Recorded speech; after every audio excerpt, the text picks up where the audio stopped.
So this is just your standard mixture of, it's 1/3 vermiculite, 1/3 palm peat, cocoa peat, and then 1/3 compost. We sift it as a sifting, as a way of dealing with the fine holes. So you've got the fine holes at the bottom here. Not to clog them up, we put it through a 4 to 6 millimeter sieve, and that will take out the main bigger pieces, so that you don't end up clogging your holes. And as soon as you have a clogged hole, you'll have water buildup, and you'll basically rot your plant.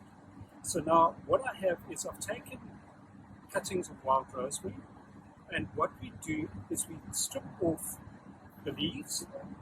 And so you want to take off a fair amount of the leaves, but because these leaves are quite small, we can leave a number of leaves on here. And you'll see there's new growth and old growth. So we want to keep the old growth and have some of the new growth. And we're going to basically get the new growth to sprout. But in order for it to sprout, where we've pulled off leaves, those leaves have to turn, that's where the roots will come out. So those stems that produce leaves will now be encouraged to now produce roots. And it's as simple as just shoving them in, and there you go. So what I've got here is a series of plants that I've already stripped and prepared, and you'll see I put more than one in there. Now, if I take a long cutting, what I also do is I actually take, this is the end of a branch, but if I take a long branch, I can also cut it in sections, and we use the section, and we can also grow a plant from it. So it doesn't just have to be the ends of the plant that we're stripping and planting. So here we go.